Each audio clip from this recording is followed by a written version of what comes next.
Good morning, and a warm welcome to your show, Sunny Mornings, Venice Beach.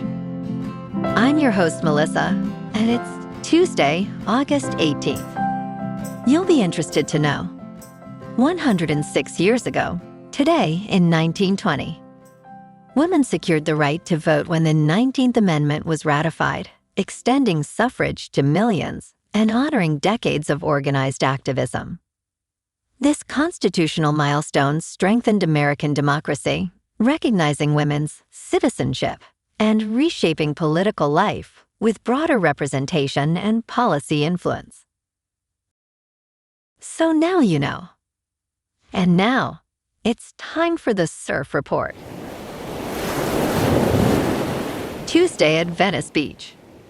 This morning it's looking clean with waves at 2 to 3 feet. Conditions remain consistent through the morning, with the wind offshore at 2 miles per hour. By noon, waves pick up to 2 to 3 plus feet and become fair as the wind shifts on shore at 6 miles per hour. Expect semi-glassy to semi-bumpy conditions into the afternoon. Best time to ride is at 6 a.m. with a 2-foot outgoing low tide when the southwest swell is 1.5 feet at 14 seconds. And the offshore wind is 2 miles per hour. The first low tide on Tuesday will be 2 feet at 7 a.m., followed by a 5-foot high tide just before 2. The nearshore buoy at Santa Monica Pier reads 70 degrees for the water temperature. Conditions remain clean with waves around 2 to 3 feet on Wednesday, offering a nice paddle out. Thursday holds steady at 2 to 3 feet, with fair conditions prevailing throughout the day. Friday sees a slight drop to 2 feet, but remains clean in the morning before winds pick up, making it the least favorable day of the 3. This morning, there's patchy fog, and it feels like 73 degrees with no wind. The sunset will take place at 7:37, and it will rise again tomorrow at 6:18. It looks like we're in for some patchy fog before 11 a.m., then mostly cloudy skies, with a high near 76 and a light south-southwest breeze around 8 miles per hour. If you're inland, it will hit a high of 77. Tonight, expect patchy fog after 11 p.m., mostly cloudy conditions, with a low around 68 and light winds around 8 miles per hour. Looking ahead in the weather. Wednesday morning starts with patchy fog before 11 a.m., then turns mostly sunny with a high near 76 and a south-southwest breeze up to 10 miles per hour. Nighttime will be mostly cloudy with patchy fog after 11 p.m. and lows around 69. And Thursday through Saturday stay mild and mostly sunny with highs near 77 to 78 and partly cloudy nights near 69. Bonjour, food enthusiasts. This podcast is brought to you by Versailles Cafe and Pastries in Encinitas. Nestled on El Camino Real South, just north of Encinitas Boulevard, this cafe is a haven for culinary delights. Indulge in their amazing Eggs Benedict or their gluten-free crepes. You can grab a panini for lunch or just breeze on through to get your morning coffee. They are open every day from 8 to 5. So stop on by and don't forget to tell them Sunny Morning sent you. In local news, Los Angeles Lakers Governor Jeannie Buss is legally contesting her siblings' plan to sell the family's remaining 17.8% minority ownership stake in the team to Josh Kushner and Bob Iger, according to a letter obtained Monday by the Associated Press. The siblings voted to sell the family trust's interest in the 17-time NBA champion team purchased by their father, Jerry Buss, in 1979, which would end Jeannie Buss' tenure as governor due to ownership requirements. Jeannie Buss' attorney stated that any sale decision requires approval from the current co-trustees, including Jeannie, Janie, and Joey Buss. The sale agreement with Kushner and Iger still must be approved by the NBA's Board of Governors, and the process could take months.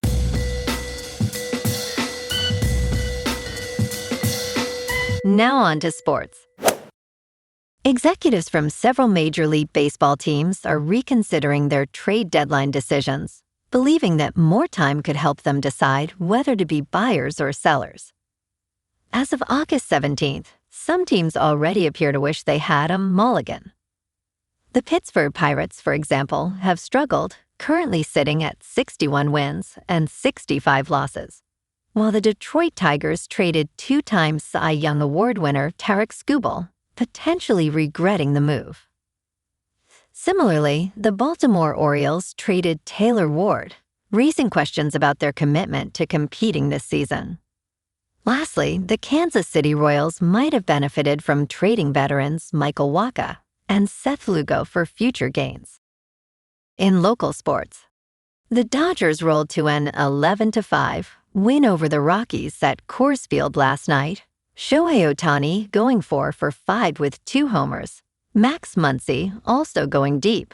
Blake Snell picking up the win. LA leads this series 1-0, and they are right back at Coors tonight. First pitch 6:40, Eric Lauer on the mound. But manager Dave Roberts is worried too. The Dodgers' offense has cratered since the All-Star break, and Milwaukee now owns the best record in baseball instead of LA. Over at Rams camp, Sean McVay says Puka Nacua's soreness is minor, back at practice next week. Myles Garrett is dealing with a minor knee issue too, and Aaron Donald comeback buzz keeps building after his second workout. Meanwhile, news for the Lakers. LeBron James is leaving LA, signing with Philadelphia to join Joel Embiid, calling it his final decision. The Lakers move forward with Luka Doncic as the centerpiece, while a legal fight over the Buss family's ownership stake adds more drama. On the ice, the Kings will retire Anze Kopitar's number next February, honoring the captain who delivered both of the franchise's Stanley Cups. In top news, at a time when the impact of climate change is undeniable, some researchers suggest we need to start work on far more ambitious approaches for tackling these problems. These proposals are often referred to as geoengineering. Science correspondent Miles O'Brien looks at one such concept to deal with the melting of glaciers and sea ice. Mathematician and climate researcher David Holland of New York University studies Greenland's Jakobshavn Glacier, which moves at about 150 feet a day. Holland hopes to gather synchronous data to better understand glacier retreat and its impact on sea level rise. Critics question the feasibility of geoengineering solutions, but Holland emphasizes the need for data to inform future decisions. In business news, Synchrony Financial, the credit card issuer for brands including Amazon, Walmart, and Lowe's, is working with OpenAI to allow shoppers to buy products directly inside ChatGPT using their store cards. This deal marks one of the first major moves by a United States consumer lender to integrate financing, payments, and rewards into an artificial intelligence chatbot. Marin Nalaswamy, Synchrony's chief strategy officer, stated that ensuring transactions occur smoothly within this ecosystem is a priority. However, integrating private label store cards into ChatGPT will take months as negotiations continue with brand partners. Synchrony is also launching a ChatGPT plugin for browsing marketplace deals. In crypto movement, Bitcoin is up 2% to just over $64,000. Ethereum is up 1% to just under $1,900. And XRP is up 0.5% to $1. Moving on to a more local vibe. In our community spotlight on health and wellness, we are working with a national Pilates studio to bring you some free classes, so listen up. Check out Club Pilates, with several locations in the San Diego area. Pilates presents a comprehensive wellness approach, cultivating strength, reducing tension, and elevating mental well-being. Scientific research affirms its benefits. So now you can check out Club Pilates for a free class. with locations in Encinitas, Solana Beach, Oceanside, La Jolla, and more. Just be sure to tell them Sunny Morning sent you by. And now, back to the show. Let's talk science. TikTok and social media can sometimes lead to exciting discoveries. In 2024, a team of scientists in northern India identified a new colorless subterranean eel named Gangachthes in Donpalicus after watching a short TikTok video. This eel, the first digobitic fish recorded from the Gangetic Basin, is only 1.5 inches long and adapted to total darkness. Scientists face challenges procuring specimens, manually pumping thousands of gallons of water from local hand pumps. The genus name Gangachthes means fish of the Ganga, reflecting the river's significance in India. The species name in Donpalicus highlights its discovery on the India-Nepal border. And in entertainment news, in a remarkable achievement, Sony and Marvel Studios' Spider-Man Brand New Day has crossed the $2 billion mark worldwide, becoming the second fastest film to reach this milestone in just 17 days. This puts it behind Avengers: Endgame, which accomplished the feat in 11 days.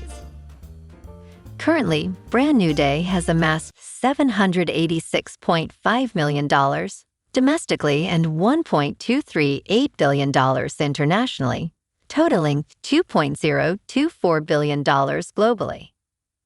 Meanwhile, The Odyssey has also performed well, generating $123.4 million over the weekend, bringing its total to $1.294 billion. Well, alrighty folks, it's time for the quote of the day. And today, our quote comes from the American suffragist and women's rights activist, Susan B. Anthony. And she said, "There never will be complete equality until women themselves help to make laws and elect lawmakers." And that's a wrap for this morning. You can check out our Instagram, YouTube, and TikTok for some captivating aerial videos with local news and the surf reports. Have an amazing day, my good friends.